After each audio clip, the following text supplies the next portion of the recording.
Greetings, humans. Greetings, and welcome back to another fun-filled episode. Bear here, 29-year veteran. I'd be in the woods, people. Don't you know 7 out of 8 TikTok women, they would agree. I'd rather see a bear in the woods than a man in the woods. It's YouTube's #1 show by a bear. Although probably last place in watched on Comicsgate. But that's alright, people.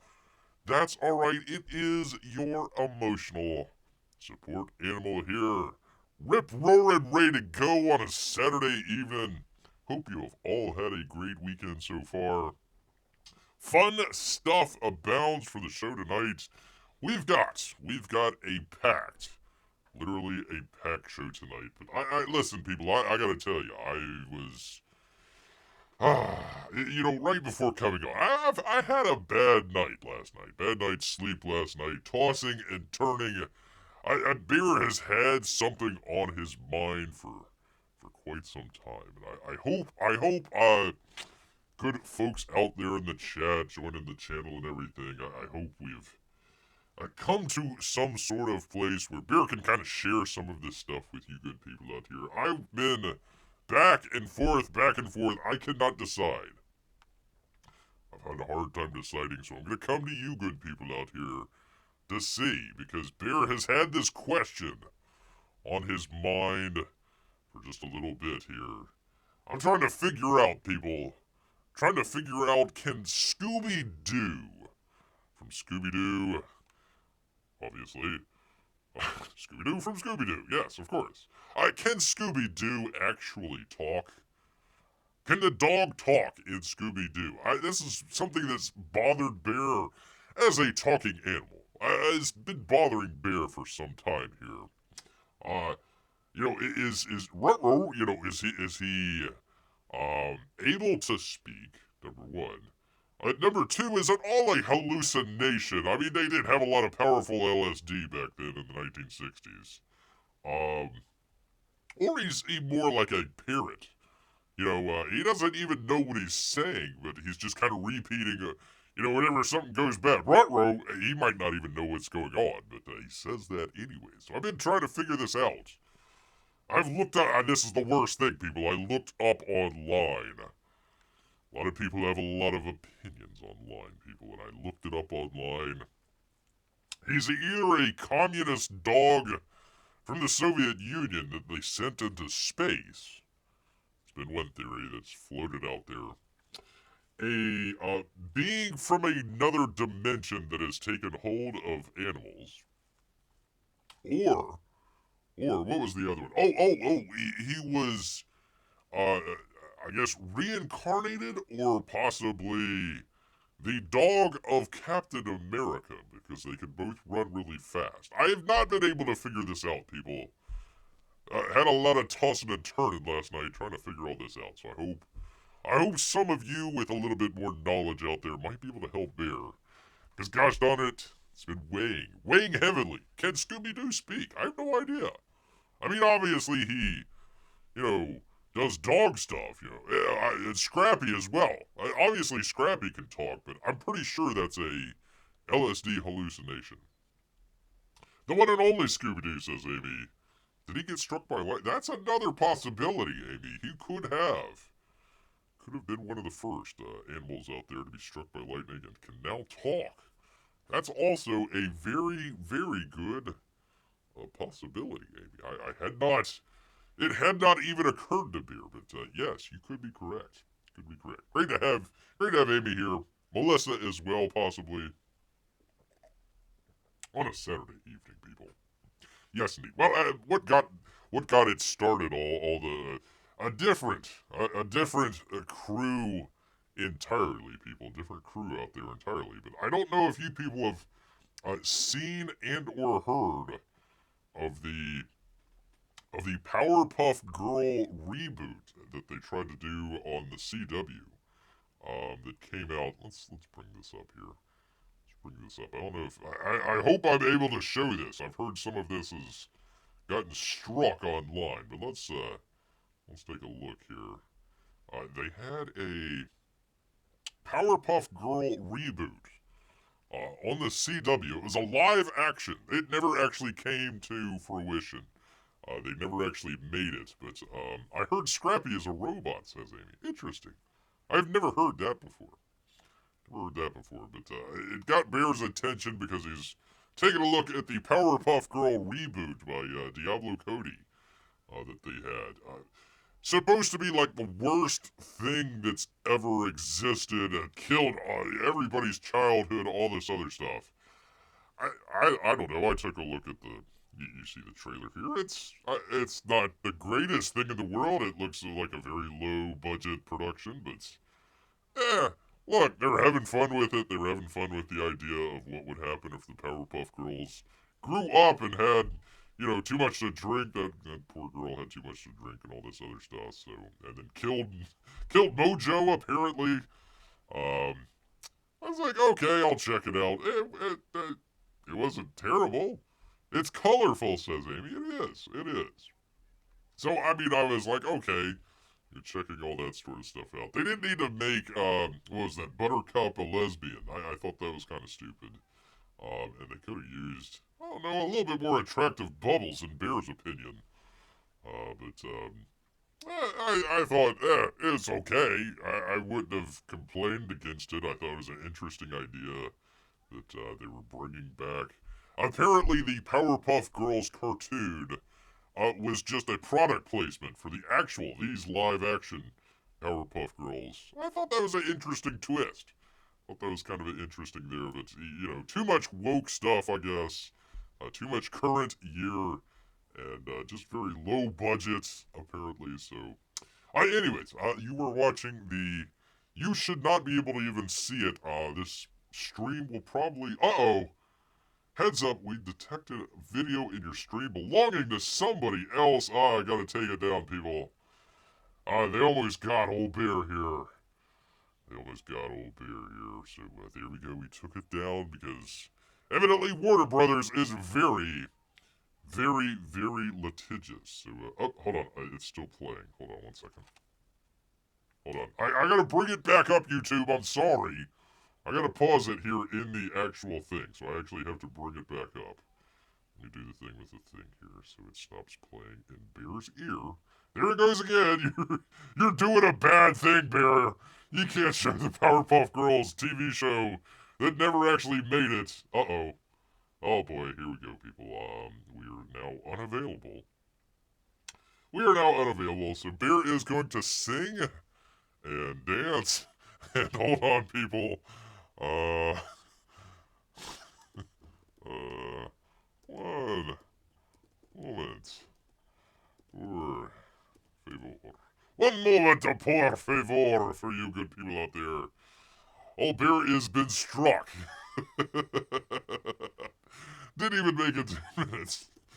Didn't even make it 10 minutes. Oh my goodness. Well, hopefully we will...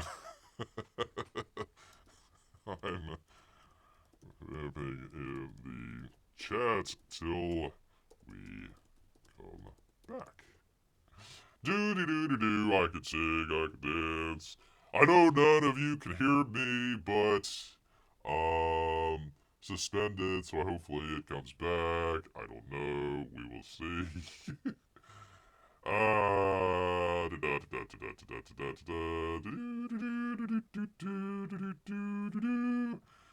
Yeah, so,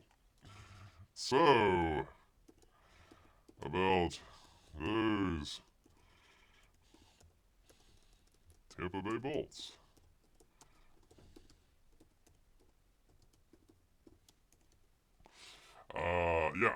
Anyway, so, they're still here. I'm still here. We'll see how long it takes to come back. We will see. I don't know. I'm talking... It's like the old days, people, when Bear's just talking to himself, hanging out, hoping the stream comes back. The stream is no longer being blocked due to copyright issues. I'm back, people. I'm back. Bear is back, people. Back in action from showing the Powerpuff Girls trailer that never actually made it to air, but yet somehow Bear is struck by copyright. So thanks, Warner Brothers. Thanks a lot. We'll be getting to you here in a moment. Gosh dang it, but I want to thank everybody for sticking with Bear here as he has been copyright struck by our good friends at YouTube for showing a trailer for a show that never actually made it to air, people. So apparently they never wanted you to see. Literally, I went back just to pause it so it would stop playing. Bear's here, for crying out loud. Thank you, Amy. Thank you so much. Thank you. Thank you so much. I appreciate that. All right, we are back. You can hear Bear. Let's see. Test, test, test. All right, people. what a great start to the show. Oh boy, oh boy. Well, let's talk about other shows out there, people, because we actually have some interesting news for you good people. Let's see, Amy says, you know the Powerpuff Girl cartoon joked about their show being rebooted in the future as a group of idle, self-absorbed teens with too much makeup. Well, it came around. Definitely came around. I remember watching the first couple. Didn't it get rebooted? They had the original series back in the 2000s. I thought it got rebooted, or maybe they brought back for another couple episodes or something like that. But anyways, it's funny how close that was. I know, Amy. Beer was sweating bullets as well. I had this entire show set up for you, ready to go, and then in the first 10 minutes, Beer's getting booted from old Comicsgate. We don't talk about that show, says Amy. Okay. Okay, we don't talk about the rebooted Powerpuff Girls. All right, well, let me bring in some other good stuff here for you good people, because we got some other interesting stuff to talk about here, people, including from comicbook.com and Becca Down. There we go. It was Disney bounding except for PPG. Oh, okay. I didn't know that they had the rights to them. Okay, well, maybe I'm being struck by Disney. You never know. You never know, people. Gosh dang it. Well,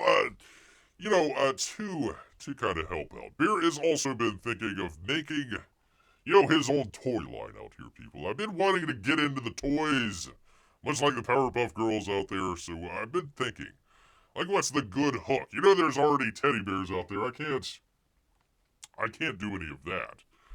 And, people out there, they've got the toys from all the different stuff. Like, they got the Cyberfrog toy that people are buying and everything. I finally came across, oh boy, the toy that Bear wants to put out, people.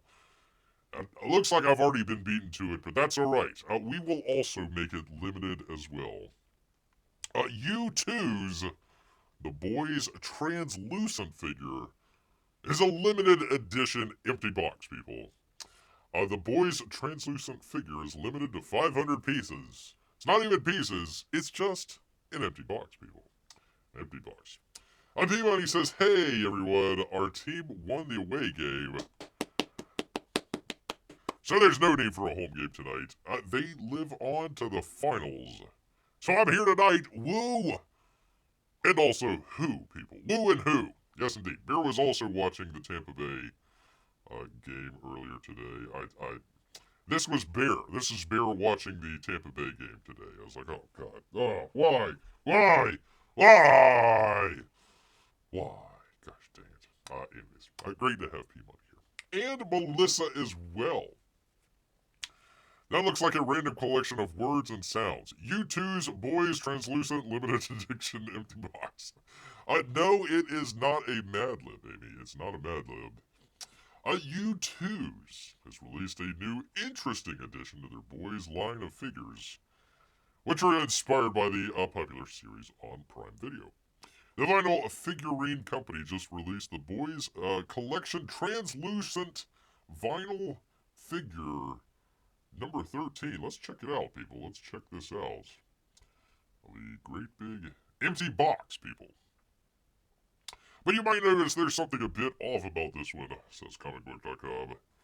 The figure really is just an empty box. That's right, YouTubes. U2's is charging $15 for an empty box as a collectible that's limited to only 500 pieces.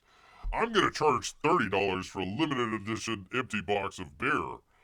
That's only 100 pieces. I think that'll bring in the bacon for old bear here. Then again, U2's figures usually run around $30, and it seems that it will retain the matte embossed protective outer sleeve as a custom-sized plastic protector that all their figures are shipped with. What a deal! What a deal, people. Instead of paying $30 for an actual toy figure, you could pay $15 for an empty box. Admittedly, they say it's a fun play on Translucent's invisible abilities. Plus, people can buy NFT collectibles, haha, and give nothing as a gift, so why not? The Translucent, quote, figure is currently up for pre-order. Oh my god, you gotta pre-order a box. For May 2025. You'll notice the box is labeled with the character's name, the number 13. So anyone who sees it can still understand the gag? I sure hope not. Instead of pointing and laughing at you for buying an empty box. While the empty box is pretty risky, isn't that a character for U2's? I've been afraid to make some weird stuff to distinguish themselves from Funko. Blah, blah, blah, blah, and it goes on there. So, if you want... How much is an unboxed figure, says Amy? I don't know. Maybe $5. You never know. U2 sounds like if U2 and YouTube had a baby. You do not want to be in the room for that one. At least Melissa gets it. She says that is at least a little funny. Selling an empty box. Living in a box. Living in a cardboard box. You're living in a box. You're living in an empty box. Yeah. That was actually from the band called Empty Box, people. Yes, indeed. So if you ever want to check that out. Living in a box. Living in an empty box for $15. Woohoo! There we go, people. There is your empty box collectible update for the day, people. For the day. Cats coming out of empty boxes. Oh, wait a minute. Hold on. I do have I've been remiss. I definitely have been remiss on, where is it here? On my cat memes, Amy. I definitely have been remiss on the poor cat memes out here, so I hope. I'm a little bit old. I apologize about that, but we will put up some cat memes for you good people. At least the figure won't clutter the closet, says Peabody. No, you're going to put it up on the shelf so everybody knows, that you're very important, that you spent $15 on an empty box that you put up on your shelf to make yourself feel important and all that good stuff. So, there you go. Amy says, "Aw, kitty." Aw, kitty, that's right. We all know the internet is mainly for cat pictures and strangers telling you that your political ideas are just completely wrong and they hate you. So apparently that's where we are, people. Her cat is flying away. Watch out! Don't fly away, kitty. Don't fly away. Replace the chip on my shoulder with a cat. I love this one. The Catashians. Love that one, man. Some good stuff. I could just leave it on the memes all day, people. Although YouTube might strike bear once again, so I gotta be really careful, people. Gotta be really careful about all this stuff, man. I can't be struck twice. That would not be good. That would not be good. The internet is forgetting me riches from the Prince of Nigeria. Peabody, I've got some bad news for you. Got some bad news about all of that. Your credit card information has probably been stolen. I hate to tell you this. Definitely hate to tell you this. You ever feel like Dale, just remember that somewhere out there there's a cat wearing a dish bowl cape on a mission to save the world, people. That's right. There you go, people. Oh, hey, you're home early, says the next meme here. I like that one. All right, people, we have more. Listen, I could leave it all the cat memes all showed long I could sit back, relax, laugh at cat memes. Not have to. I mean, I've got my jelly beans right here. I could just eat a couple jelly beans, enjoy some stuff. Boy, oh boy, have some fun. But you know what? We have actual news to get to, people. So let's get to it. God dang it. Get to what we have here. Oh, I'm not saying this photo will solve all your problems. I'm just saying some days you need a picture of a kitten. What was it? Playing the bass. As I can't read the rest of it, but it's funny, people. It's kind of funny. There's still some TP on the roll. You messed up his schedule. Getting back so suddenly, says he.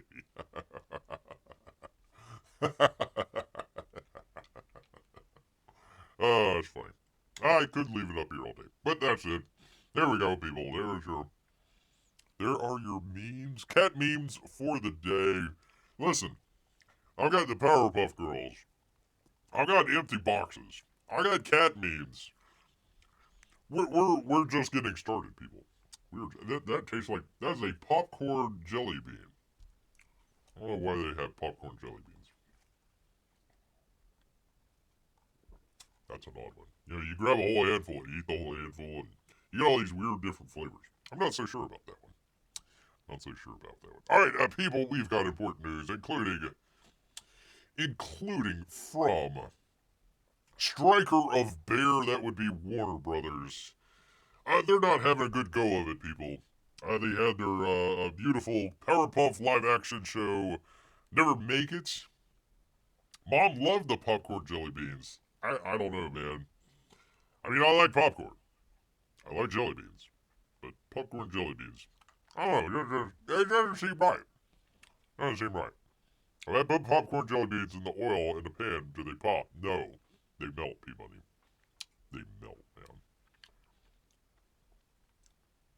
I think that one was cherry?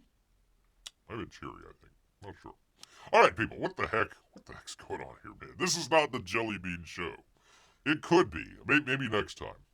Bear just does cat memes and jelly bean reviews out of the Jelly Belly bag that he has here. This is a green one. Hold on, what's the green one? The green one is, oh god, like a really sharp, I'm guessing apple? Oh, no. No, that's not a, nah. Alright, people. Mickey 17, people. If you have not heard, that is the big movie out this weekend, taking over the box office by storm. It did $20 million, which is great. Great job doing $20 million. Not bad for the middle of March. Where are the salmon-flavored jelly beans, asked Peabody? That's a very good question. I need to write the Jelly Belly Company and say, hey, you need to put up some salmon-flavored jelly beans. They're saying, what? No, do you want us to go broke? Do you want us to go broke, for crying out loud? $20 million. Except that it cost like $120 million to make. What was it? I was close. $118 million. That's before all of the ads, which I don't think it had that many ads to begin with. So, let's see. Mickey Part 17, so it's the 16th sequel. No. Well, okay. Let's do this. Let's do this. Let's show some scenes from the movie. Not scenes. YouTube, I'm not showing scenes from the brand new movie Mickey 17. Distributed by Warner Brothers. God forbid. No, I'm just showing screenshots. Just showing screenshots here, so. Without reading the description. Without, just showing you some images here. Wondering if you, yes, you out in the audience, can figure out what the heck, what is this movie about? Mickey 17, you'd figure, hey, where did I miss 16 other Mickeys out there? Maybe I need to go back and rewatch the first one here. Need to get caught up. Crying out loud. Warner Brothers and Plan B Entertainment. By the way, Anthony D'Alessandro over a deadline. Mickey 17 is coming in at $19 to $20 million after a $7.7 million on Friday. And a B cinema score. What can they say over a deadline? Original sci-fi is hard, you guys. Come on. Typically, we rake a studio across the coals whenever they have a bomb. And this Bong Joon-ho movie was always destined to be one. Ah, oh boy. Firefight outfits, not quote. I see sci-fi tech. Yeah, we're getting there. A love story, maybe. I don't know, between an astronaut and a space robot Mickey. We're celebrating a 17th anniversary. I'm sure that would have been an interesting movie. However, at a time when studios are trying to bring people back into the cinema and keep the art of cinema alive, one can't bat Warner Brothers over the head for taking a swing at the fences with an original movie. You are mixing your metaphors, sir, and getting behind multi-Oscar winner, genre-defining filmmaker. It's very different. It's a very different thing, by the way, to make a musical, the highest-grossed R-rated DC villain movie of all time. CinemaScore audiences even deemed Joker out of order with a D grade. He doesn't quite fit in his spacesuit, says Amy. Well, there you go. Mickey 17, in its Byzantine isn't the sharp, twisty, and turny social commentary surprise, that Bong Joon-ho's Parasite was. Also, Mickey 17 by Warner Brothers measurements is No Gravity, which opened at $55.7 million with Sandra Bullock and George Clooney. Both a popcorn and an art house epic. The only fault that they say is that production cost is $118 million. Warner did push this movie with a spot during the NFL playoff game. Some sources say that the global P&A here is around at least $80 million. People, have you heard anything about this movie? $80 million they spent on addition to, what was it, 118? So $200 million. $200 million. Nobody could figure out what the hell the movie is about.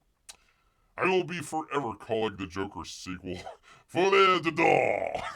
There you go, P-Money. That is Bear's best French. That is the best French that Bear can muster here. I mean, they go on a deadline, but it's hard to say with the Zaz administration nickel and diming cost. $80 million is not nickel and diming. I just haven't seen anything about it. There were reports that when the first trailer hit for Mickey 17, it wasn't really a stone sending ripples around a pond. However, that's because it's original, people, and you just don't get it. Gosh dang it. Campaign was tweaked to make Robert Pattinson's protag more relatable in an attempt to expand the audience to the ladies out there and young men. Attempt to expand the audience to women and young men. Demos which aren't the target for sci-fi. I don't know, young men go to sci-fi stuff. However, a finger can be wagged at Warner Brothers for not executing a marketing stunt soon after that lackluster first trailer in the first 5 months between the second in order to make up that delta of awareness. I still have no idea what it is. Mickey 17 also skipped fanboy ops such as San Diego Comic-Con and New York City Comic-Con. There's an argument to be made that Warner's didn't go into overdrive in the promotion on the film after moving the release date 7 times, people. Yeah, the best way to help convince the audience, says P-Money, is to blame the audience. That's what they're doing. That is what they're doing right here. Oh, let's see. It goes on, blah, blah, blah, blah, yada, yada, yada. Let's see. In addition, this opening for Mickey 17 is unfortunately where original sci-fi films have lived in recent years. 20th Century New Regency's The Creator, $14 million. Ad Astra, which is actually a really good movie. Not a whole lot of people might like it. Bear liked it. Brad Pitt, Tommy Lee Jones, kind of a 2001 sort of take on the situation there. Interesting movie, $19 million, which Mickey 17 feels very close to in its deep space chill drama. There you go.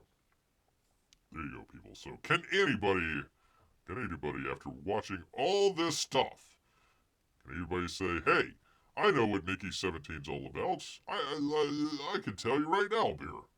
I can tell you right now what Mickey 17's all about. So was it originally Mickey 10, and they moved it forward 7 times? Asked Amy. So Mickey 17 is about a clone that is in outer space. Apparently they're trying to colonize a planet, I'm assuming, or something along those lines, and they send out the clones to make sure that everything's okay, and they die horribly, in a horrible fashion. And it's a, like, social commentary about, I don't know, class struggles or something. Couldn't tell you. But, yeah, that is what the movie's about. It's about a clone that dies and comes back 17 times. 17 times. Clones was my second guess, says Pee-wee. No, it was not. No, it was not. I guess they want to steal attention from Dune fans. I suppose. I mean, the I don't know if you call them monsters, aliens, whatever, on the planet, they sort of look like the space worm in that movie, but I don't know. The director, the guy did Parasite, which was kind of like one of these social commentary movies. It did really well. But they didn't spend $200 million on that movie. They spent $200 million on this movie, and it's like, okay, what's the movie about? Mickey 17. Well, it's about, a clone in space, and he dies, and he comes back, and he dies again, and it's like a social commentary movie. Oh, okay. Well, why are you marketing it as sci-fi? Oh, well, because, they go to outer space, and, clones, and, things happen. Things happen in the movie. And, and Robert Pattinson's in it. Yeah, so, why not? Why not? Why in the first place, people? Why in the first place? So anyways, scrounged up $19 to $20 million in week 1, as we always say, people. Let's see what happens in week 2, where it goes from there. It's like they picked words out of a hat. Clones, space, 17. Okay, that's our movie. There you go. Pretty much. If someone gave me $200 million to promote a movie, they only gave him $80 million, but close enough, Amy. I feel like I could at least make some flyers or something. I'm just going to ask the chat here. Have any of you heard of the movie Mickey 17? Have you seen any advertisements? Have you seen anything? They spent $80 million to make sure that you know what Mickey 17 is all about. And they got nothing. They got nothing, people. They got nothing over there at Warner Brothers. And it's not going to look...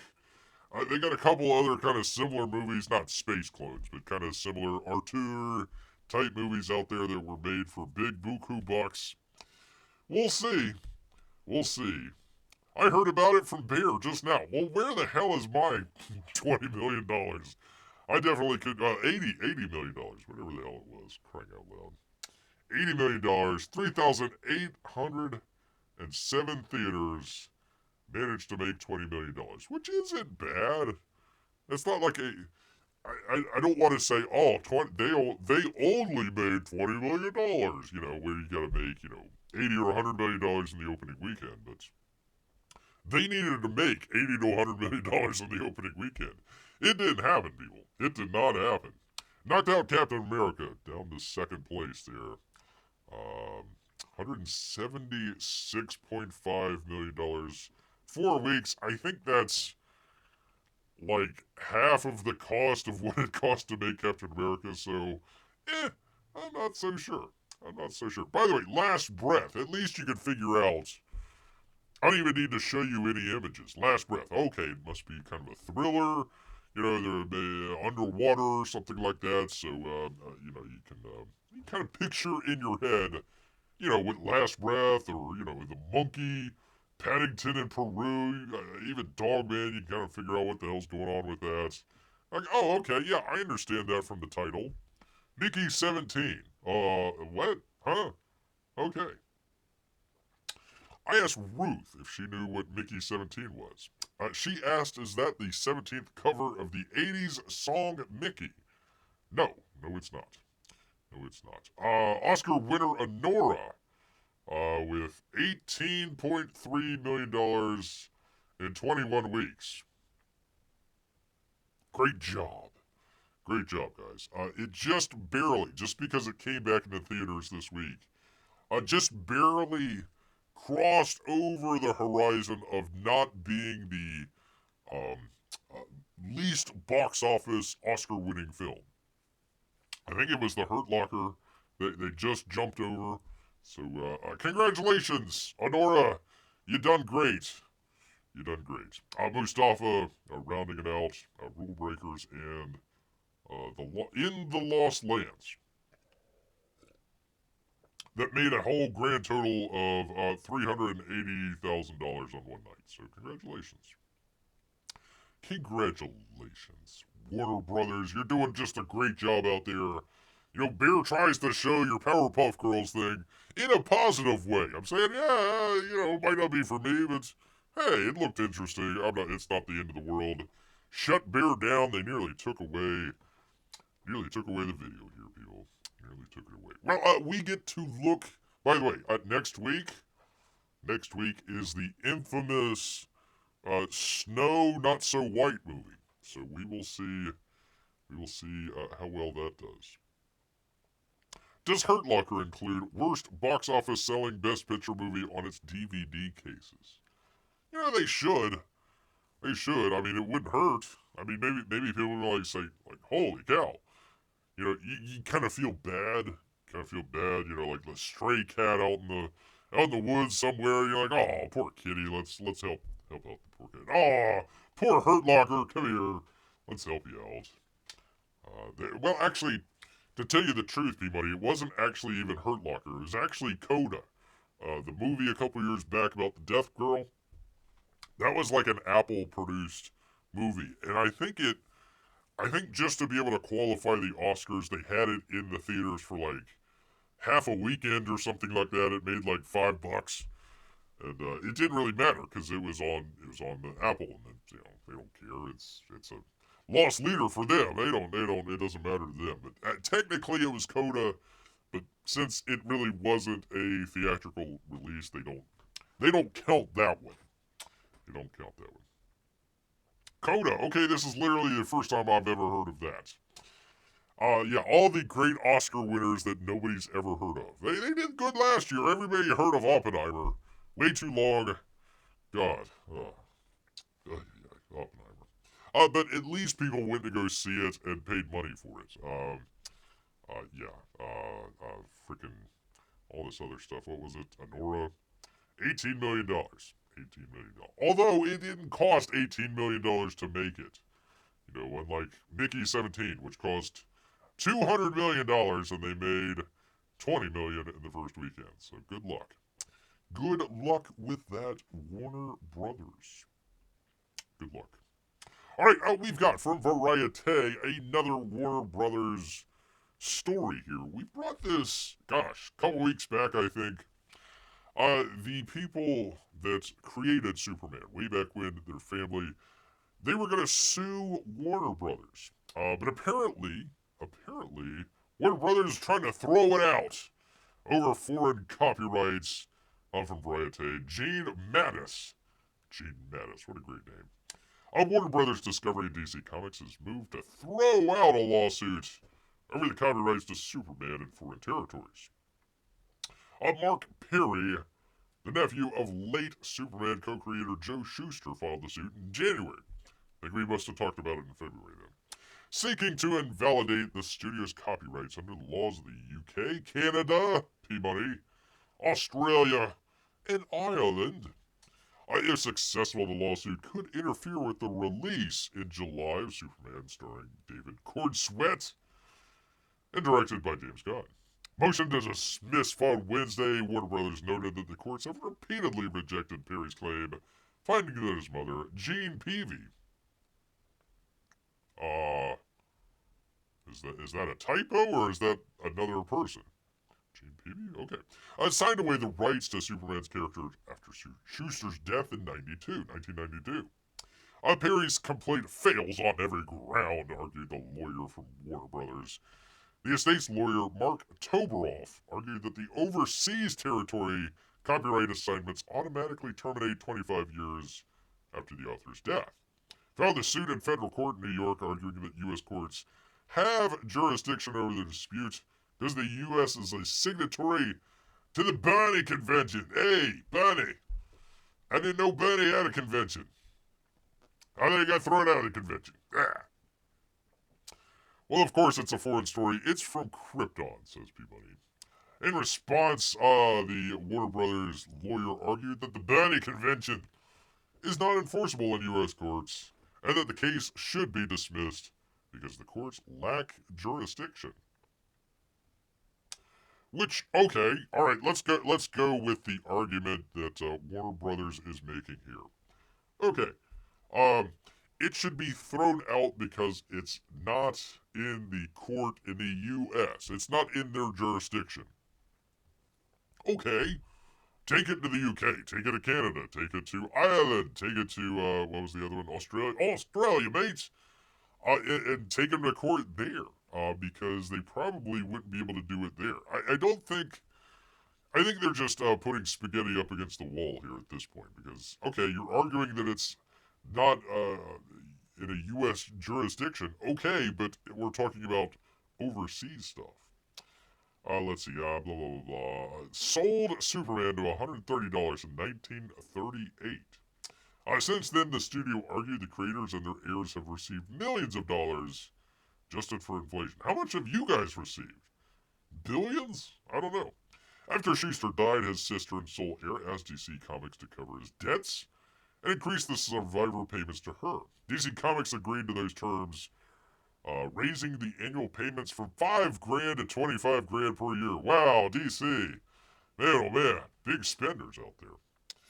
The agreement states that it fully settles all claims regarding Schuster's copyrights and trademarks. So I guess that's what they're holding their hat on.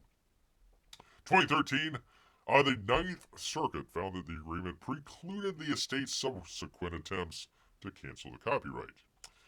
Toberoff, the Schuster's lawyer there, argued that the Ninth Circuit opinion pertains only to U.S. copyright law and says nothing about Perry's rights in other countries. Suit seeks to assess the Dickens provision of the UK copyright law, which argues that it applies in Canada, Australia, Ireland, Israel, Singapore, Hong Kong, India, New Zealand, and South Africa, people.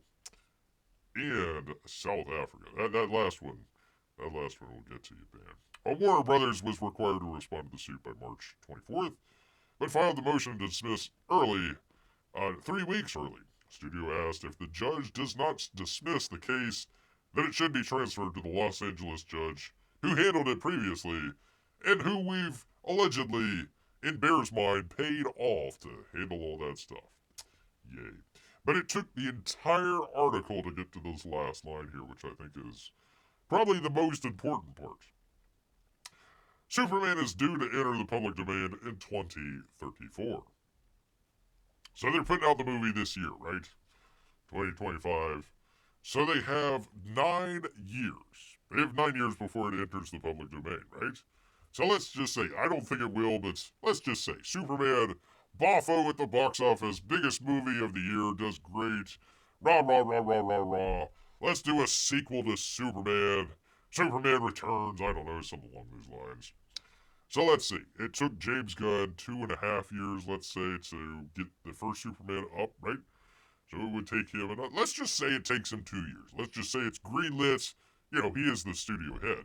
Greenlit, away you go. Superman number 2 comes out in, let's just say, 27, 28. So then what? You have like 5 more years, 6 more years after that before it enters into public domain? So you would only have what? Only maybe another movie? So you could make a trilogy out of the David Corn Sweats movies, and then that would be it. They would literally have to kill him off at the very end, right? Because it goes into public domain, and then anybody can do it. So I think they're caught. I think they're caught here between a rock and a hard place. Plus, there's always been contention that Warner Brothers is going to spin off and sell off DC Comics to some other buyer, mainly because they know a lot of their IPs are coming due. Um, so that'll be interesting. That'll definitely be interesting here. But yeah, they're already having trouble with foreign copyrights, and the U.S. copyright runs out in 9 years. 9 years, people. So in 2034, expect Superman the horror movie. Why not? What the hell? Go for it. Who wants their spaghetti on the wall, Sammy? I'll take it. Why not? I can't say it to Canada. The tariffs would be terrible. That's true. That's definitely true. I mean, if one person makes a good Sherlock Holmes movie, someone else could still make another. Why would you hesitate? Again, it's mainly more about controlling the IP than actually putting out movies. Honestly, kind of one of the things that Bear's been learning over time in Comicsgate here about, how the different studios treat IP, and you might have a great concept for a movie, but a certain character was written or created by a certain artist, and you know they don't want to pay that artist, or they don't want to pay that much to that artist, so they nix the great idea for the movie just because of copyright issues. So I don't know. It's more about holding on to that IP. I think that's the valuable part. That's why Bear says DC's got to sell, or Warner Brothers has to sell DC relatively quickly. I mean, within the next at least 2 to 3 years, right? Because after that, Superman, you only got a couple more years. It takes about 2 years of production time to make a movie. So if you're going to make a movie before it came out, you'd have to at least start 2031, 2032. I mean, on the edges there. Probably closer to 2030. So you really only have about 5 years to make your second or third Superman movie. And then that's it. That's it, people. And then anybody can make it. People. Yes, indeed, people. Alright, well, I know all of this lawyer stuff has bored most of you senseless, but I had to bring that one out of Bear's pocket here, because good old Warner Brothers decided to strike Bear for showing copyrighted IP Powerpuff Girl stuff that never even came out. For crying out loud, people. For crying out loud. Alright, we've got another great story from you from the New York Post. What would I tell you, people? What would you say if I told you that McDonald's and AI are joining forces? What could go wrong, people? From Brooke Steinberg over at the New York Post here. New York to employ AI at 43,000 locations to, quote, speed up service. Technology solutions will alleviate the stress, people. And boy, is there a lot of stress. Lots and lots of stress over at Mickey D's. McDonald's is the latest fast food restaurant to use artificial intelligence to step up its game, people. The fast food giant is overhauling 43,000 locations with an AI makeover in an attempt to cut wait times and make a better experience for both customers and employees. Upgrades will start with internet-connected kitchen equipment. What could go wrong? AI-enabled drive-thrus. What could go wrong? And AI-powered tools for managers to make sure that orders are accurate so the restaurants can predict equipment issues before they shut down. Like the Frosty machine? Will AI finally fix the Frosty machine? To accomplish this mission, the company tapped Google Cloud. Oh, God. Oh, no. Didn't they say that a dog played in the NHL for crying out loud?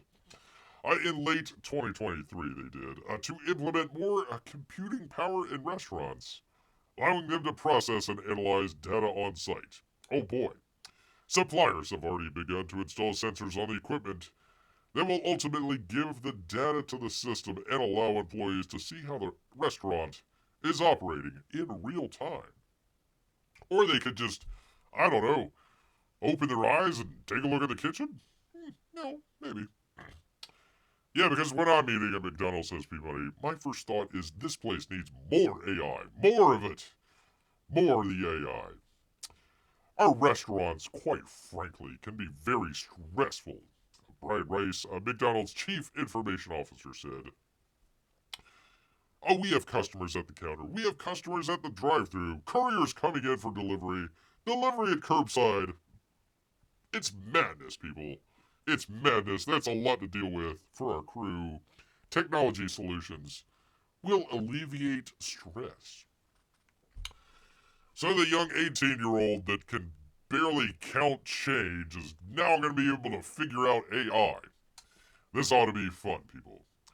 The chain is also looking into computer vision, a type of AI behind facial recognition, in store cameras to determine whether orders are accurate before they go into customers' hands. So you're going to go into your McDonald's, you're going to get your face scanned, and then the employee behind the counter is going to be able to know that, hey, that person that ordered that is right over there. Instead of just calling out, hey, order number 43. They have to have billions of dollars in AI technology to figure that out. McDonald's hopes that the AI upgrades will help grow loyal Golden Arches customers from 175 million to 250 million by 2027. Good luck. That's a lot.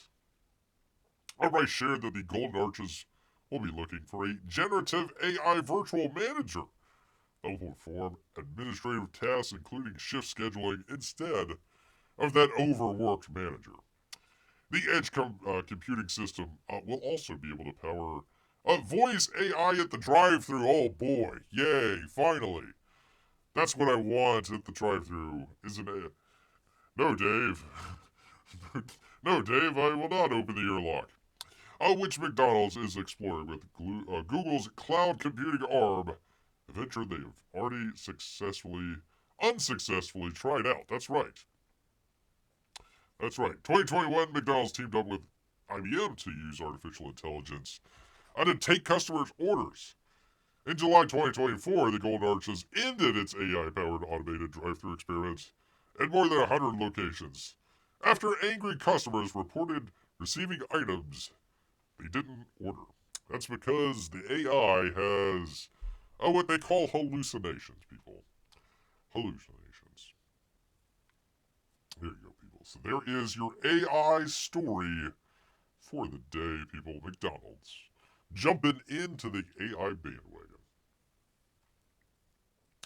Amy asks, would more computers make the fries taste better? A better question might be, what happens when you get all that oil onto these brand new computers that you're putting into your McDonald's kitchens? Do you think that the computers will hold up against scalding hot oil being spilled everywhere? Probably not. Computerized food distribution system. It loads the burgers into an air cannon, fires them out right into your mouth, people. Right into your mouth. Which, speaking of which, people, that would be from Fox News. Something close to Bear's heart. Right here, people, right here. That would be the best fast food gosh dang it, Bear. The best fast food fish sandwiches around the country. Try saying that 3 times fast. Catholics who are observing Lent, plus chefs and food reviewers share their favorite fish sandwich from around the world and around the country, people. I'm from Peter Burke over at Fox News. Wait, a raw McDonald's beef patty lands mysteriously on a car windshield in the drive-thru lane. What? Man, that would have been a better story. Well, there's the burger right there. Huh, go figure. Interesting. How I wonder if AI would help out with that. Make sure you don't put your raw hamburger meat on the windshield of the drive-thru customers' cars. Make sure. Fresh fast food fish sandwich, says Amy. Thank you. Thank you so much. That's why Bear is a professional. March 7th is the first Friday of Lent. Many Catholics across America will be abstaining from eating meat this Friday and all Fridays through April 18th. But plenty of fast food restaurants are capitalizing off of this, offering fish sandwiches throughout the Lenten season, people. And here they are, people. Here they are, number one. Well, I don't know number one, but the first one up. That would be Arby's, people. Arby's, known for we've got the fish. Arby's brought back its fish sandwiches earlier this year. 3 of them. The crispy fish sandwich, you see right there. Fish and cheddar sandwich, what? And King's Hawaiian Fish Deluxe sandwich. Ooh. The crispy fish sandwich features a fresh fish. A fried fish. The crispy fish sandwich features a fried fish fillet topped with shredded lettuce, a tartare sauce, and served on a toasted sesame bud. While the fish and cheddar has cheddar cheese for some reason. Why would you put cheese on your fish sandwich? I have no idea. The King's Hawaiian Fish Deluxe sandwich features a fried fillet, a slice of cheddar cheese, tartare sauce. Ooh, they add lettuce and tomatoes. They are fancy pants. And served on a King's Hawaiian bun. Some customers on social media noted that Arby's was a little light on the tartar sauce and agreed more was needed. Although Arby's has faced online criticism for his fish sandwiches, Florida-based celebrity chef Jason Smith said he's noticed a positive change this year. They've changed the recipe of their breading, he says, and that they are, quote, actually very good. Interesting. Fish sandwiches to help those Catholics who don't eat meat on Friday because somehow fish isn't a meat. No, it's not. Known for we can't catch bun-shaped fish. Oh boy. That's true. It's like hanging over the edge, isn't it? Which is fine for beer. I want more fish than bread. Honestly, we can get rid of the lettuce. We can get rid of the tartare sauce. We could definitely get rid of the stinking cheddar cheese. I have no idea, people. Cheddar cheese. Let's see, Amy says I sent you some colors on your bear drawing. Oh, thank you, Amy. Thank you so much. I'll have to check. I tell you what, can you drop it in the chat? There's a way you can drop it in the chat. I'll show everybody. Otherwise, I gotta go to the other email program and pull that out. But we need to move on. Need to move on because next up, would you believe, that would be Burger King. Burger King recently rolled out its fiery big fish sandwich, which is a spicy spin-off of its traditional panko-crusted filet. It's good if you like that kind of heat and fire in your food, said Smith, although he admitted it can be a little overpowering at first. Smith says he much prefers the standard big fish sandwich. He said he feels the new fiery big fish sandwich is not super memorable. Because, quote, you don't really get the full flavor of the fish. And also, you're buying your fish from Burger King. But Victoria Soleils, who writes for All Recipe, ranked Burger King's fiery big fish sandwich as her second favorite of all, scoring it an 8.5 out of 10, people. An 8.5 out of 10. The spice only lingers for a little and doesn't take away from the overall fish flavor, they say.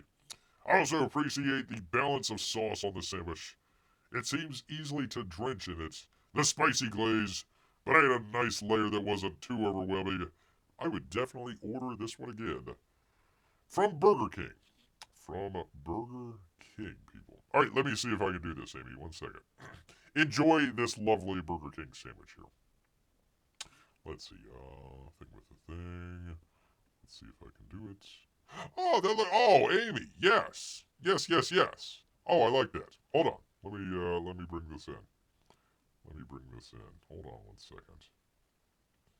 Stop the presses, people. Stop the presses. We've got art to share. Look at there. I like it. Amy. Yeah, the background. That's what it needed. It needed something in the background. Thank you, Amy. Thank you. I like that.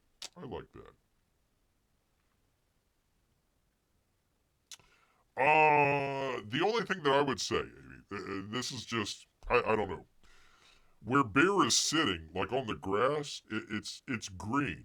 But where the grass is, it's more like yellow. So I'm not sure if that's how it's supposed to, because the tree looks green. I like that. Like, I'm not sure if where he's sitting, is that like supposed to be a shadow? I'm assuming that's going to be like a shadow where he's sitting right there. But I like it. I like the addition of the flowers there. That's nice. Or did he already have the flowers in there? Oh, he already had the flowers in there. There you go. But it definitely needed that background for sure. And she made Bear actually black instead of whatever color Mike had. So there you go. Yeah, underneath his leg and like his right hand paw as well. Uh, it looks to Bear to be kind of greenish, and then the rest of the grass down below him is, I would say, a little bit more yellow. I suppose. I'm not so sure. Um, I wouldn't make it the same color as what the tree would be. I would do maybe a different green. But that's the only thing that Bear noticed right away is like the the area right underneath his leg and that right paw. That's the green that it probably should be. I would imagine, right? Although that's kind of close to what the tree is. Um, but I'm nitpicking. Literally, I am nitpicking right now, Amy. Don't worry about old Bear here. I like the color of the Calvin and Hobbes. That's great. That's great. It almost looks like you matched the Calvin and Hobbes with the actual background there. So I like it. I like it, Amy. I do. Great stuff. I'm gonna try and figure out this weekend of using some of this in some of the different things. I might even change the comics, or excuse me, the Barely Live. This might be on the Barely. I could do it on either or. It doesn't matter to me. I should probably do it on this one. I should probably do it on this channel and keep the Barely Live as it is. So I like it. And I think you got little Timmy's hair correct. I told Mike kind of like a mischievous Dennis the Menace sort of look. So I think you got that. I think you got him. I think you nailed him pretty good. There. So thank you, Amy. Thank you so much. I do appreciate it. Very cool. See, this is the nice things that we get to see here at Old Bear's channel here, people. Yes, indeed. All right, moving. Pardon me, people, as Bear continues here. I like it. Thank you, Amy. Culver's, people. Culver's has fish, apparently. Let's see. They have opinions, says Wendy Tuma. In my opinion, it's Culver's, followed by Burger King, they say. Oh, hold on 1 second. Amy says, I tried, let me go back. I jumped in too soon. I thought everybody was done there. Okay. I try not to add too much structurally. Thank you. I use Calvin and Hobbes artist work as a reference for the palette. Okay. Oh, okay. He used yellow and blue greens together in bold ways. And okay. Amy, I see what you're doing now. I see how you're doing that now. Okay, very cool. Which gets more views, this channel or Barely Live? Whichever one should get priority for this channel. Views. Probably this channel, because it's been around longer, although barely live, even though it's just the archive channel, has like 60 or 80 more subscribers. And whenever I put up a James Bond, except for the last one for some reason, it always, actually all the movie ones, have done better on the Barely Live channel. For whatever reason. I don't know why. Couldn't tell you. Amy, if you want to play around with it, that's great. I see where you're coming from now. I understand where you're coming from now, so no worries. Yeah, P-Money, I get it. I got you, man. I got you. Barely live. Although it's almost nearly live as well. It's all of those, man. It's all of those. All right, let me get back to it here because we got fish to talk about, people. I gotta talk about one of my favorite things. And that'd be fish. Culver's followed by Burger King says one. My dad loves the fish sandwich at Culver's. North Atlantic cod sandwich is excellent, said another. Served on a hoagie roll that's lightly buttered, the cod is a longer piece of fish. The crust is super thin, yet it is very crispy. And the fish isn't overcooked. It's never dry, it's always just succulent. It's perfect, people. Perfect for Culver's, people. For Culver's if you want to get some fish from a fast food restaurant. But let's not forget, do not forget, oops, I got this out of order, but it's Long John Silver's. Long John Silver's, people. All Spice Souls rated Long John Silver's classic fish sandwich as her top choice. This classic battered Alaskan pollock, people. Filet sits on a toasted bun with crinkle-cut pickles and tartar sauce. Man, that sounds good. I wasn't expecting to like this sandwich as much as I did, but for a standard fish sandwich, this was arguably the best. You would hope that the restaurant chain that only serves fish would be able to serve fish. Smith, who said he grew up as a Long John's baby. Wow, I hope he finds his daddy someday. I called it a good fish, but a little bit greasier than what I would prefer. Ah, there we go. I don't often hear a bear analyze whether a fish is succulent or not. Well, that's why you come to this show. YouTube's #1 show, Buy a Bear, telling you how succulent your fish is. McDonald's, people. It's probably the most eaten fish sandwich there is. Smith's favorite thing about McDonald's fish sandwich is that it's not minced. Yay! It's still a nice patty of fish, even though it's square, he says. And we all know fish is not square. It's not square at all. Their fish might be good, but how is their bread, asked Amy. Well, listen, you can always take off the bread, it's fine. Is it a rule that fish sandwiches have twice the size, or fish that's twice the size of the bun? In Bear's world, it should be. That should be the equation right there. Sandwich is topped off with a super wonderful piece of American sliced cheese. What? Why? Why would you put cheese on... Listen, I can allow it for, a hamburger. Okay, that's fine. You want to put cheese on your hamburger. I think it's silly, but okay, go right ahead. But cheese on your fried fish sandwich, how dare you? What the heck's wrong with you people? That's not the way it should be. Not the way that it should be at all. Sandwich is topped off with a... I already won right there. Blah, blah, blah, blah, blah, blah. McDonald's is the classic fish fillet, people. But it's got competition from what you know. They're all over the place, people. They're literally all over the place. That would be Popeyes. P-Money says I always put ketchup with my fish. Well, tartar sauce. I will allow it, P-Money. I will allow it. Excuse me, not tartar sauce. Cocktail sauce. Cocktail sauce. That's fine. That's fine. I can allow that. Popeyes has brought back its Cajun flounder sandwich for a limited time. So they got different stuff out there, people. And the fish is unique for a fast food establishment. Topped with pickles, excellent, and sauce, we have no idea, and served on a brioche bun. It's available in classic or spicy varieties. If I want a little of the kick in my fish sandwich, then I love the Popeyes fish sandwich because you can get that Cajun spice, said Smith. There you go. Flounder. Very cool.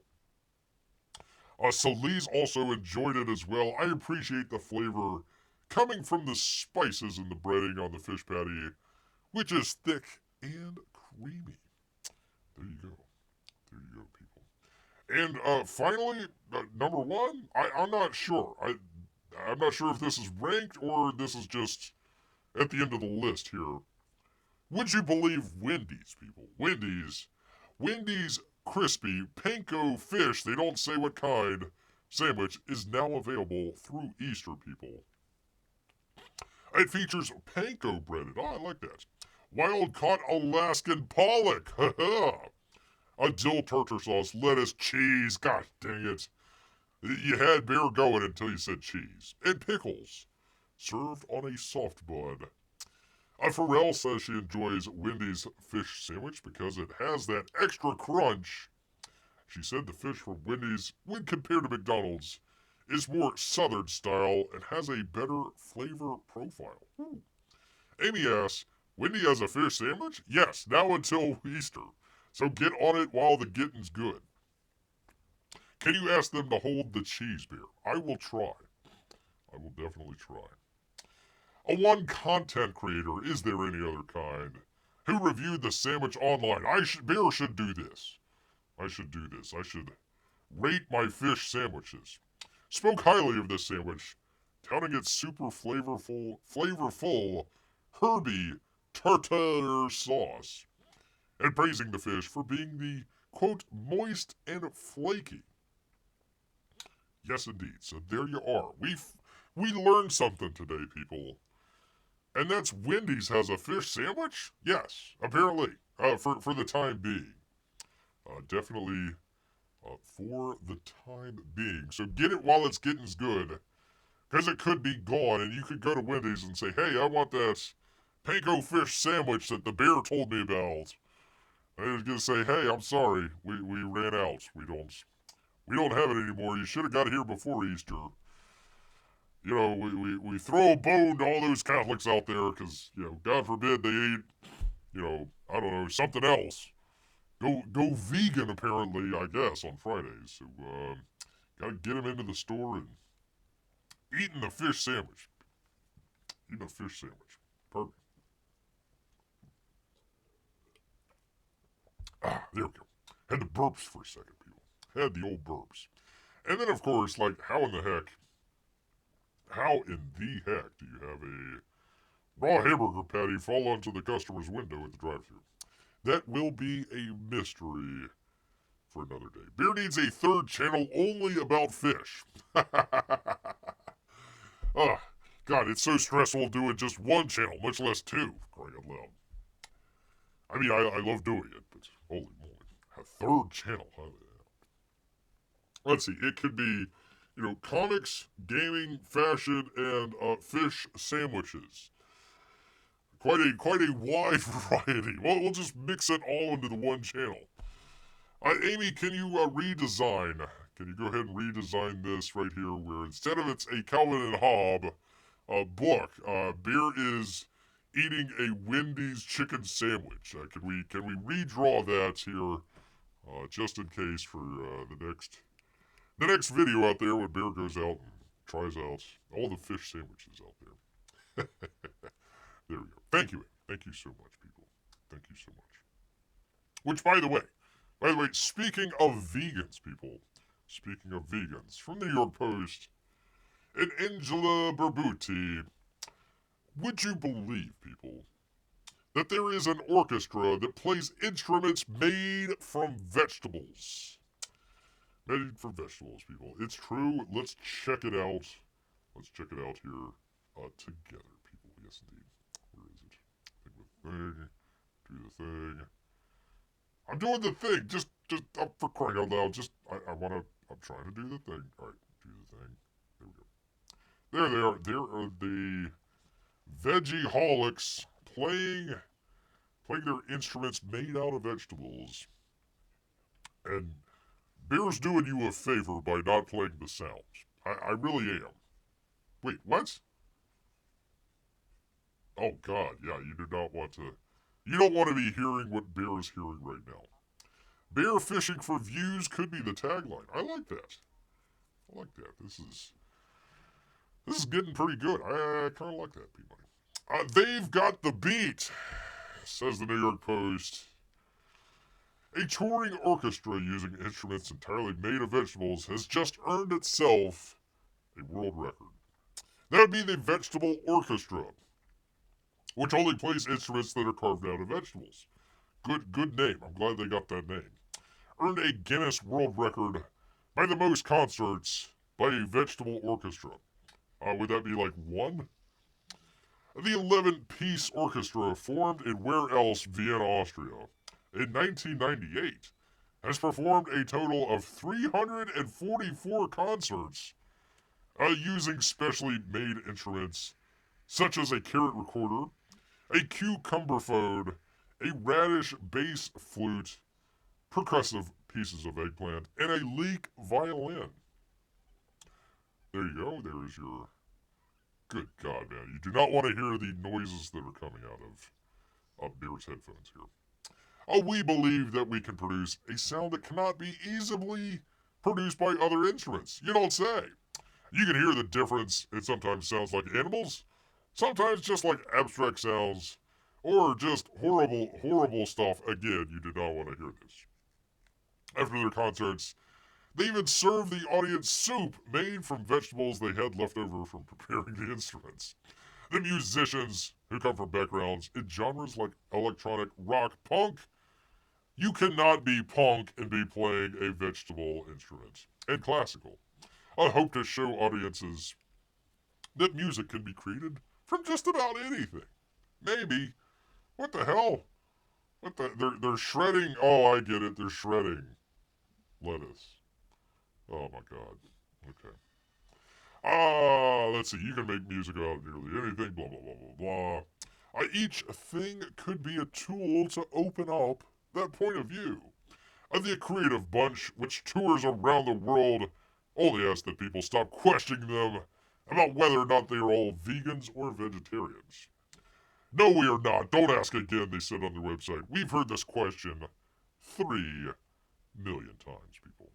3 million times. That's not how you make a salad, says Amy. That's not how you make even music, honestly. Let's be honest here. That's not how you even make music. This is just, oh my God, people. I did not watch this video. I made sure that I had the video, but I did not watch it or listen to it. Because, good God, people, you do not want to listen to what is going on in Bear's headphones. What is that lady doing to that cucumber? Oh my God, no, lady, that is not safe for work at all. I apologize, people. Bear apologizes ahead of time for all that. I was eating my salad and decided, let us make great music.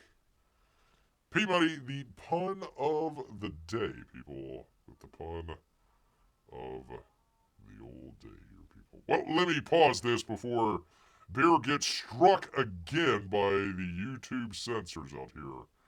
For crying out loud. I've already got struck the one time.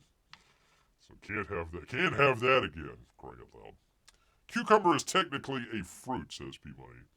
You're out of the band, Peabody. You are definitely out of the old band. You cannot be in the vegetable/fruit orchestra that just got a world record, which goes to show you how worthless Guinness World Records are. If anybody playing vegetable instruments can just show up and, do a bunch of weird stuff, man. Weird stuff, people. I had to end it on something weird. I mean, I couldn't just end it on the fillets. I should have just ended it on the fish sandwiches, people. I think that's what people want. People want the fish sandwiches and want to hear what an expert like Bear has to say about it. There's really nothing that I can add to, vegetable orchestras. Technically, I can't. Guinness World Record for the healthiest music ever. Healthiest music ever, people. Yes, indeed. Yes, indeed.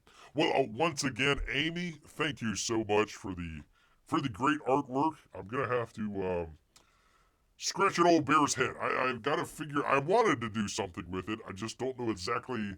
I don't want to. I don't know if I'm gonna make it the avatar or something along those lines. But we're gonna figure something out, and I'm definitely gonna give credit not only to Mike out there, Mike S. Miller, but Amy as well. Although Amy, listen, I gotta be perfectly honest with you. I feel scared. I feel scared because I know what's happened to Mike's colorist out there. Missing, lost limbs, all sorts of stuff. Horrible, horrible things happen to Mike's colorist out there. So I do not want that happening to Amy. So please, just do the one and that's it. Don't do any more coloring for Mike out there, please. We value you way too much. Way too much. It's true though. It's definitely true, people. It's definitely true.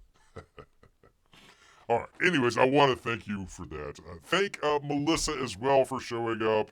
P Money, all of our Russian bots and lurkers out there. We do appreciate it. We try to do this every Wednesday and Saturday, 8 o'clock. Whether it be fashion, food reviews, comics, movies, whatever the heck is going on, man. Bear's right here to help out and make sense of it all, or at least try to, people. But you know what? All these images of fish fillet sandwiches have made Bear hungry. So he's gonna head back into the woods. So until next time, people, a French corn section. What? Grrr.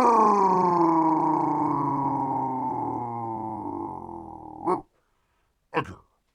Oh, I get it. A French horn section. Yeah. Good night, everybody.